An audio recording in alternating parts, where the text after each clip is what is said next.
마태복음 5장 21절에서부터 26절까지입니다. 하나님께 심판받을 만한 죄. 오늘부터 배우게 될 마태복음 5장 중후반부 말씀에서는 다양한 율법의 규례에 대한 예수님의 가르침이 기록되어 있습니다. 살인에 대한 가르침, 간음과 맹세에 대한 가르침, 복수에 대한 가르침과 원수 사랑에 대한 가르침의 내용이 21절 말씀에서부터 48절까지 기록되어 있습니다. 여기서 보면 예수님이 여러 번 동일한 표현의 말씀을 반복하시는 것을 발견하게 됩니다. 우선 본문 21절을 보시기 바랍니다.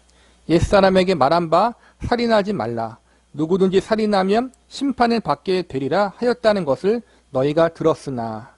여기서 보면 예수님은 옛사람을 등장시켜 너희가 들었으나라는 말씀을 하십니다. 옛사람에게 너희가 들었다는 것은 과거 이스라엘 백성들의 조상이나 선배들이 율법을 비롯해 구약 성경 말씀을 후손과 후배들에게 가르쳐 준 것을 가리키고 있는 것입니다. 쉽게 풀이하자면 과거 이스라엘 민족의 조상들이 지금 너희에게 구약 성경 말씀에 대해서 이렇게 저렇게 가르쳤는데 그 가르침이 성경 말씀의 본래 의미와 많이 다르다는 것을 알려주고 계시는 것입니다. 그래서 21절을 비롯해 이어지는 27절, 33절, 38절, 43절 이렇게 총 5번이나 예수님은 너희가 들었으나 이러한 표현의 말씀을 반복하십니다. 너희가 들었으나 라는 말은 앞서 조상들에게 배웠던 가르침들이 왜곡되거나 잘못되었다는 것을 알려주는 표현들입니다. 그러면서 예수님은 그동안 대다수의 이스라엘 백성들이 잘못 가르침을 받아 올바르게 알지 못하고 있었던 율법의 본래적 의미, 구약 성경 말씀에서 가르치고자 했던 올바른 교훈과 메시지들에 대하여 알려주시는 일을 진행하십니다. 즉 21절부터 48절에 이르는 말씀들은 그동안 왜곡되어지고 변질되어졌던 율법을 비롯해 구약 성경의 말씀을 예수님이 직접 바로 잡아주시는 내용들이라고 할 수 있습니다. 이 중에서 오늘 본문에서 배우게 될 21절에서부터 26절까지의 말씀에서의 주된 내용은 하나님께 심판받을 만큼 큰 죄를 범하는 것이 무엇인가 이에 대한 가르침을 담고 있습니다. 하나님께 심판받을 만한 큰 죄에 대하여 과거 이스라엘 백성들이 잘못 알고 있었던 오해의 가르침과 내용들에 대해서 바로 잡으시고 구약 성경 말씀을 통해서 하나님이 알려주시는 죄와 심판의 본질이 무엇인지에 대해서 바르게 가르쳐 주시는 것이 오늘 본문의 내용이라고 할 수 있습니다. 오늘 본문의 말씀을 통해서 예수님은 다음과 같은 사실을 그 당시 이스라엘 백성들과 오늘을 살아가는 우리들에게 알려주십니다. 첫 번째로 하나님의 기준에서 심판받을 만한 큰 죄가 무엇인지 알려주십니다. 본문 21절을 다시 보시기 바랍니다. 옛사람에게 말한 바 살인하지 말라. 누구든지 살인하면 심판을 받게 되리라 하였다는 것을 너희가 들었으나. 위에서 언급했듯이 이 말씀은 그 당시 이스라엘 백성들이 율법의 가르침에 대해서 잘못 이해하고 있었고 본래 구약 성경 말씀을 통해 하나님이 전달하시려는 교훈과 메시지를 왜곡하여 알고 있었던 것을 지적하고 있는 것입니다. 예수님은 구약 성경 말씀을 잘못 이해하고 있는 것만 지적하시는 것으로 끝나지 않으시고 한 발 더 나아가 구약 말씀의 본 의미들이 무엇인지 올바르게 알려주십니다. 이어지는 본문 22절을 보시기 바랍니다. 나는 너희에게 이르노니 형제에게 노하는 자마다 심판을 받게 되고 형제를 대하여 나가라 하는 자는 공회에 잡혀가게 되고 미련한 놈이라 하는 자는 지옥불에 들어가게 되리라. 이스라엘 백성들은 그들의 조상들로부터 그리고 그들의 선배들로부터 율법에서 가르치는 가장 큰 범죄 중 하나가 바로 살인이라고 배웠습니다. 사람을 죽이는 것이 하나님의 엄중한 심판을 받는 가장 큰 죄악 중에 하나라고 배운 것입니다. 그런데 예수님은 무엇이라고 가르쳐 주십니까? 22절에 보니까 형제에게 노하는 자가 심판을 받게 된다고 알려주시고 또한 나가라고 하는 자는 공회에 잡혀가게 된다고 말씀하십니다. 나가는 아람어로 바보 혹은 빈머리라는 뜻을 가진 욕입니다. 공회는 그 당시 유대인의 7일 기간으로서 쉽게 말하면 재판하는 곳이라고 할 수 있습니다. 즉 형제에게 노하고 욕하는 자는 심판을 받고 재판을 받을 만큼의 큰 잘못을 하는 것과 같다는 것입니다. 그런데 여기서 끝나지 않고 좀 더 나아가 형제에게 미련한 자라고 욕을 하는 것은 지옥불에 들어갈 만큼의 큰 범죄라고 말씀하고 있습니다. 형제에게 노를 대고 바보 혹은 미련한 자라고 욕을 한다는 것은 형제를 업신여기고 미워하는 행동이라고 할 수 있습니다. 그러니까 형제를 업신여기고 미워하는 것 역시도 사람을 죽이는 살인을 저지르는 것과 마찬가지로 하나님 앞에 심판받을 만한 죄라는 것입니다. 그 당시 이스라엘 백성들은 죄를 범함에 있어서 큰 죄와 작은 죄가 있다고 여겼습니다. 물론 인간적인 시각과 기준으로 볼 때 분명 살인하는 죄와 형제를 미워하는 죄는 그 크기와 죄질이 분명히 다릅니다. 우리의 시각과 기준으로 볼 때에는 당연히 사람을 죽이는 살인죄가 훨씬 큰 죄이고 형제를 미워하는 것은 상대적으로 작은 죄라고 여겨집니다. 그렇기 때문에 살인죄는 큰 심판을 받아 마땅하지만 형제를 미워하는 죄는 큰 심판을 받을 만한 죄는 아니라고 여기는 것이 우리 인간들의 생각입니다. 그러나 이것은 어디까지나 우리의 시각과 기준에서 그렇다는 것입니다. 하나님의 시각, 하나님의 기준에서는 살인죄나 형제를 미워하는 죄나 모두 다 죄입니다.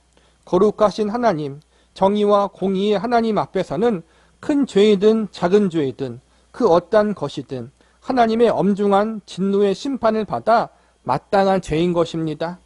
큰 지옥불에 들어갈 만큼의 심판을 받는 죄는 인간의 기준에서 크고 작고의 문제를 떠나 하나님의 죄라고 여기는 모든 것이라고 할 수 있습니다. 살인자나 형제를 미워하는 자나 모두가 하나님 앞에서는 죄인이고 지옥불의 심판을 받아 마땅한 죄인들인 것입니다.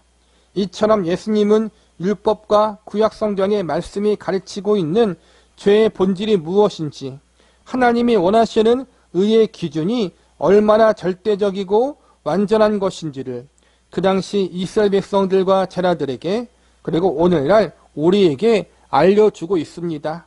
우리는 우리 스스로 선과 악의 기준, 의와 죄의 기준을 함부로 판단해서는 안 됩니다.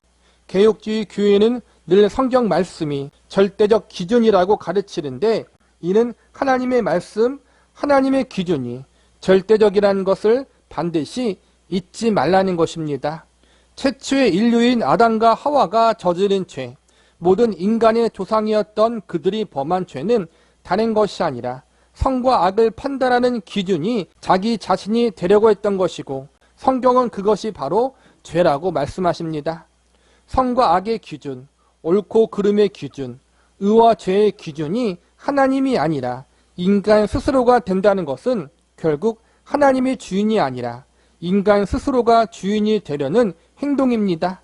그리고 그것은 하나님의 창조주 되심과 왕되심을 부인하고 거절하는 반역과도 같은 것입니다.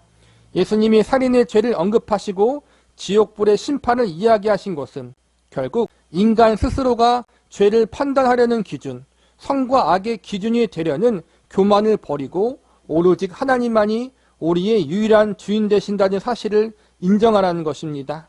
저와 여러분이 지금 어떠한 자리에 계십니까? 하나님 그분만이 유일하고 절대적인 선과 악의 기준이란 사실을 인정하고 있습니까? 하나님 말씀의 기준 앞에 겸손히 그분의 말씀을 받아들이고 순종하는 자리에 서 계십니까? 아니면 스스로가 주인 되어 나의 기준과 나의 생각, 나의 뜻과 방법이 하나님 것보다 옳다고 여기며 끝까지 잘못된 고집을 부리고 계십니까? 오늘 말씀을 통해서 우리 자신의 모습은 과연 어떠한지를 돌아볼 수 있기를 바랍니다. 두 번째로 예수님은 오늘 본문 말씀을 통해서 모든 이들이 하나님의 심판을 받아 마땅한 죄인임을 알려주십니다. 본문 21절과 22절을 다시 보시기 바랍니다. 옛사람에게 말한 바 살인하지 말라. 누구든지 살인하면 심판을 받게 되리라 하였다는 것을 너희가 들었으나 나는 너희에게 이르노니 형제에게 노하는 자마다 심판을 받게 되고 형제를 대하여 나가라 하는 자는 공회에 잡혀가게 되고 미련한 놈이라 하는 자는 지옥불에 들어가게 되리라. 지금 예수님은 율법, 하나님의 법이 가르치고 있는 죄악의 기준이 무엇인지를 알려주고 계십니다. 그 당시 이스라엘 백성들은 살인을 저질러야 하나님 앞에 큰 심판을 받아 지옥에 가게 될 것이라고 생각하고 있었습니다. 율법을 비롯해 십계명에 보면 하나님은 분명 살인하지 말라고 말씀하셨습니다. 이러한 가르침을 근거로 이스라엘 백성들은 살인하는 것만이 아주 큰 죄라고 여기고 있었고, 그것은 하나님의 엄중한 심판을 받게 되는 악한 행동이라고 생각하고 있었습니다. 그러니까 자신들은 사람을 죽이는 살인과 같은 큰 범죄를 저지르지 않았으니 지옥불에 던져지는 심판을 받지 않게 될 것이라고 여기고 있었던 것입니다. 바꿔 말하면 자신들은 큰 죄를 짓지 않고 나름 하나님을 잘 믿고 있었다고 자부하고 있었던 것입니다. 그런데 예수님은 그들의 그러한 잘못된 자부심, 자기 자랑을 산산히 깨트려 버리시면서 율법에서 가르치는 큰 죄는 살인만이 아니라 형제에게 욕을 하거나 화를 내는 것도 큰 죄에 해당된다고 가르쳐 주십니다. 한 발 더 나아가 형제에게 욕을 하며 악한 말을 내뱉는 것만이 아니라 마음속으로 형제를 미워하는 마음을 품는 것도 죄에 포함됩니다. 다음 시간에 배우겠지만 마음속으로 음욕을 품는 것도 간음하는 죄와 같다고 예수님이 말씀하셨기 때문입니다. 즉 형제를 미워하는 마음을 품는 것조차도 하나님 앞에서는 죄이고, 그것은 결국 우리가 지옥불에 들어가는 심판을 받아야 할 만큼의 큰 죄라는 것입니다. 이처럼 모든 죄는 거룩하신 하나님의 엄중한 진노를 가져온다는 것이 성경의 본래적 가르침임을 예수님이 알려주고 계신 것입니다. 이러한 예수님의 가르침을 통해서 우리는 하나님의 의의 기준이 얼마나 높고 완전한 죄를 알 수 있습니다. 그렇다면 이 높고 완전한 하나님의 의의 기준에 과연 누가 부합할 수 있겠습니까? 당시 이스라엘 백성들은 스스로 하나님을 잘 믿고 있고 나름 큰 죄를 범하지 않고 의롭게 살아가고 있다고 자부하고 있었습니다. 거기다가 자신들은 믿음의 조상 아브라함의 후손들이기 때문에 하나님의 특별한 선택을 받은 선민이기 때문에 절대로 지옥불에 들어갈 만큼의 엄중한 심판을 받지 않을 것이라고 믿고 있었습니다. 예수님은 이러한 교만과 자만심에 빠져있던 이스라엘 백성들을 향해서 하나님의 엄중한 기준에서 보면 너희도 예외 없이 하나님의 준엄한 심판을 받아 지옥불에 떨어져야 한다고 경고하고 계시는 것입니다. 인간들의 시각으로 볼 때에는 율법을 비롯해 구약성 어떠한 것이 큰 죄이고 어떠한 것이 작은 죄임을 가르쳐 주고 있는 것으로 보입니다. 그래서 인간의 기준으로 볼 때 어떻게 해서든지 죄를 적게 범하고 지킬 수 있는 율법을 최대한 많이 지키면 그것이 자신의 공로가 되고 의로움이 된다고 여기고 있었습니다. 즉 인간 스스로 열심히 노력해서 하나님 앞에 의롭다 인정받아 하나님 앞에 떳떳하게 설 수 있다고 여겼던 것입니다. 그러나 성경은 결코 그럴 수 없다고 가르치고 있습니다. 이사야서 64장 6절에 보면 이러한 말씀이 있습니다. 대저 우리는 다 부정한 자 같아서 우리의 의는 다 더러운 옷 같으며 우리는 다 쇠폐함이 잎사귀 같으므로 우리의 죄악이 바람같이 우리를 몰아가나이다. 그런데 이스라엘 백성들은 이러한 율법과 구약 성경의 본래적 가르침을 제대로 이해하지 못하고 있었고 자신들이 살인을 저지르지 않고 다른 율법을 잘 지키려고 노력했다는 것이 자신들의 의와 공로가 되어 있었습니다. 예수님은 이들이 가지고 있던 오해들, 구약 성경 말씀에 대한 잘못된 이해를 고쳐주십니다. 예수님은 율법을 비롯해 구약 성경의 말씀들이 가지고 있는 가장 중요한 메시지는 어떠한 죄가 크고 작은지를 가르쳐 주는 것이 아님을 알려주고 계신 것입니다. 예수님이 율법과 구약 성경의 말씀이 우리에게 알려주고 있는 가장 중요한 핵심 가르침은 본질적으로 모든 인간이 죄인이요 하나님의 엄중한 심판을 받아 마땅한 존재라는 사실입니다. 아무도 하나님이 원하시는 절대적인 의의 기준, 완전한 의로움의 기준에 이를 수 없다는 사실, 그러므로 모든 인간은 죄인이며 예외 없이 지옥불의 심판을 받아 영원히 멸망당해야 하는 존재라는 사실을 율법과 구약 성경 말씀이 알려주고 있음을 예수님이 가르쳐 주신 것입니다. 그렇다면 모든 인간이 죄인이요 심판받아 마땅한 존재라는 사실을 알려주는 이 율법과 구약 성경의 가르침 앞에 사람들은 어떻게 반응해야 하겠습니까? 우리가 아주 잘 아는 말씀 요한복음 3장 16절과 17절 말씀에 보면 예수님이 이렇게 말씀하십니다. 하나님이 세상을 이처럼 사랑하사 독생자를 주셨으니 이는 그를 믿는 자마다 멸망하지 않고 영생을 얻게 하려 하심이라. 하나님이 그 아들을 세상에 보내신 것은 세상을 심판하려 하심이 아니요 그로 말미암아 세상이 구원을 받게 하려 하심이라. 율법과 구약 성경의 가르침은 결국 모든 인간이 죄인이기 때문에 심판받아야 한다고 가르치고 있습니다. 그렇기 때문에 죄인인 인간에게는 구원의 길이 필요한데 그 길은 바로 예수님 자신이 되신다고 가르쳐 주십니다. 율법을 비롯해 구약 성경의 모든 말씀은 궁극적으로 예수님이 메시아로 오신다는 사실, 그분이 죄인들의 구원자로 오신다는 사실을 알려주고 있습니다. 오늘 말씀의 가장 중요한 가르침이 바로 이것입니다. 예수님으로 말미암지 않고는 아무도 하나님 앞에 의롭다 인정받을 수 없다는 것입니다. 이러한 예수님의 가르침 앞에, 선언 앞에 그 당시 이스라엘 백성들의 반응은 크게 두 가지로 나뉘었습니다. 한 부류는 예수님을 그들 자신의 구세주로 받아들이고 믿음으로 영접함으로 반응했고, 또 한 부류는 예수님을 거절하고 오히려 예수님과 그분을 믿는 자들을 비난하고 핍박하는 반응을 보였습니다. 저와 여러분은 과연 어떠한 자리, 어떠한 부류의 사람들입니까? 어떠한 반응으로 응답하고 계십니까?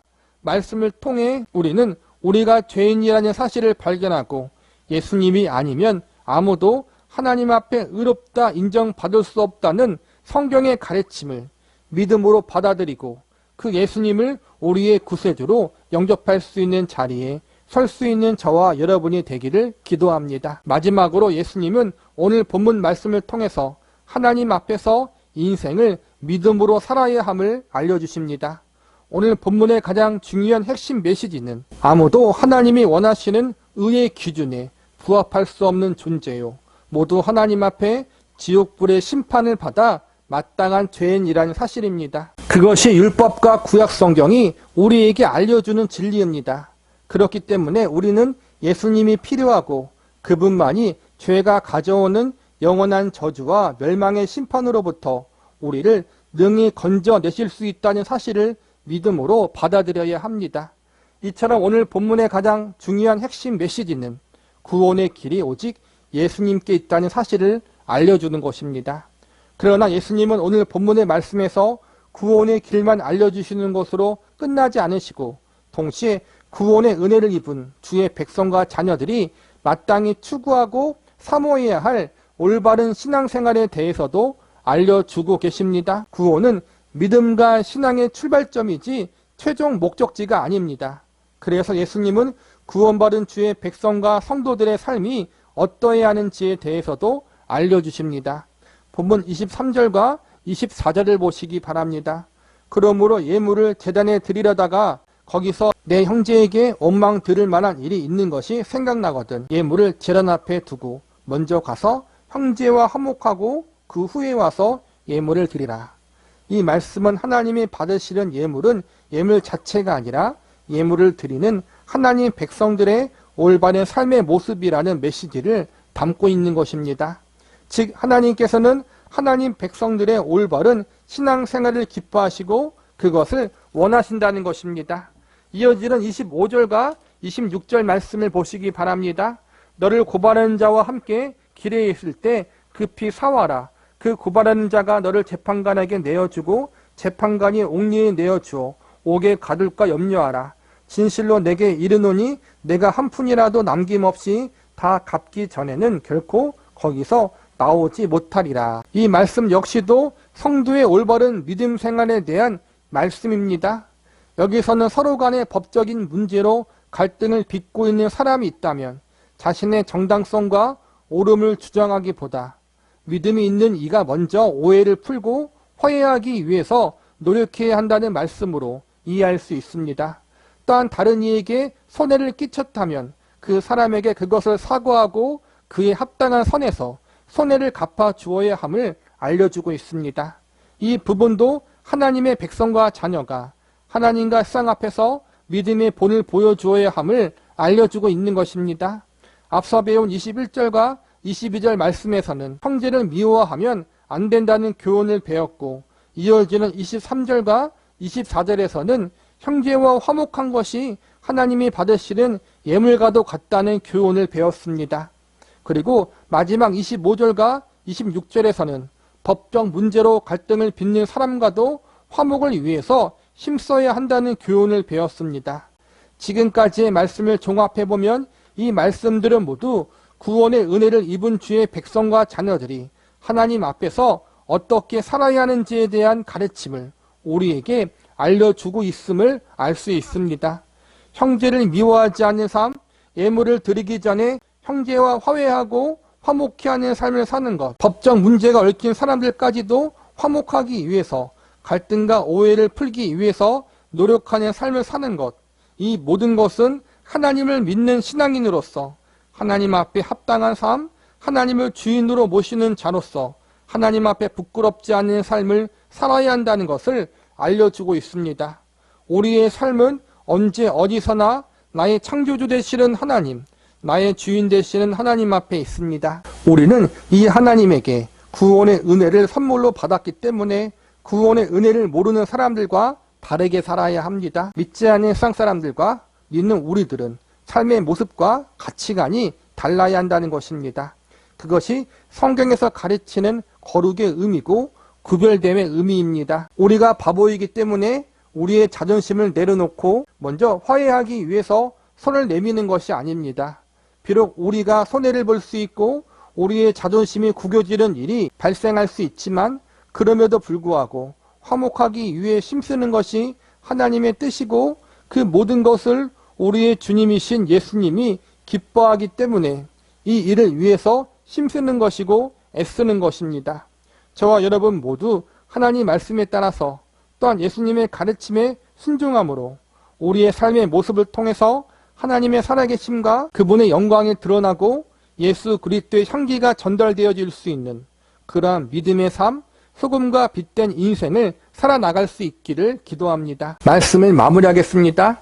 우리 모두는 죄인이며 예수님의 대속의 은혜와 공로가 아니면 지옥불의 심판을 받아야 하는 존재였지만 하나님의 사랑과 예수님의 은혜로 구원을 받게 되었습니다. 우리는 구원의 은혜를 받은 성도로서 이제 하나님 앞에서 합당한 믿음의 삶, 사람과 사람과의 사이에 화평과 화목을 추구하며 하나님의 이름에 그분의 영광에 누가 되지 않는 믿음의 삶을 살아야 하는 책임과 의무가 주어졌습니다. 우리가 화평과 화목을 추구하며 살았기에 의롭다 인정받고 구원받는 것은 아닙니다. 우리는 이미 예수님으로 말미암아 값없이 구원의 은혜를 받았기에 그 은혜에 감사하는 마음으로, 자발적인 마음으로 바른 신앙생활의 모습을 추구해야 하는 것입니다. 예수님이 십자가에 달리실 때 예수님의 양옆에는 두 강도도 함께 십자가에 달려 있었습니다. 물건만 훔쳤으면 도둑인데 성경은 이들을 도둑이 아니라 강도라고 말하는 것으로 보아 이들은 단순한 절도범이 아니라는 것을 짐작해 볼 수 있습니다. 구체적인 범죄의 제목은 알 수 없지만 이 두 강도가 십자가에 달렸다는 것은 그만큼 죽어 마땅할 정도로 큰 범죄를 저질렀다는 것을 짐작해 알 수 있습니다. 그런데 사실 그 강도들이 십자가에 달린 것과 같이 우리도 그 십자가의 형벌을 받아 마땅한 죄인들이었음을 우리는 반드시 기억하고 있어야 합니다. 우리가 세상에 살면서 뉴스나 신문 등으로 아주 나쁘고 흉악한 범죄자들을 볼 때 저놈은 쳐 죽여야 해, 저놈은 반드시 사형받아야 해, 이렇게 이야기할 때가 있습니다. 그런데 여러분, 말씀의 기준, 하나님의 기준으로 보면 바로 사형받아야 마땅한 그 흉악범이, 쳐 죽여야 하는 그 나쁜 놈이 바로 우리였다는 사실을 아십니까? 우리가 그 십자가에 달려 지옥의 고통, 지옥불의 심판을 받아 영원한 멸망과 저주의 고통을 당해야 했습니다. 그러나 우리 대신 그 십자가에 예수님이 대신 달리셨습니다. 우리의 죄를 사하여 주시기 위해서 우리가 받을 십자가의 형벌을 예수님이 대신 받으신 것입니다. 예수님이 그분의 생명의 값으로 우리를 구원하여 주셨습니다. 그러므로 우리가 행하는 모든 순종은, 모든 복종은 억지로 하는 것이 아니라 나를 구원해 주신 예수님을 사랑하는 마음으로 행해야 하는 것입니다. 나를 사랑하사 그분의 생명을 주신 예수님의 말씀이라면 그 말씀이 우리에게 가장 선하다는 사실을 신뢰하는 마음으로 기꺼이 순종해야 마땅합니다. 나의 구원, 나의 주인, 나의 생명, 나의 전부가 되시는 예수님을 사랑함으로, 그리고 그분을 보내신 하나님 아버지를 신뢰함으로 하나님 백성과 자녀로서 올바른 믿음과 신앙의 태도를 가지고 그분의 뜻과 말씀에 기꺼이 순종하며 복종하는 삶을 살아나갈 수 있는 저와 여러분이 되시기를 간절히 기도합니다.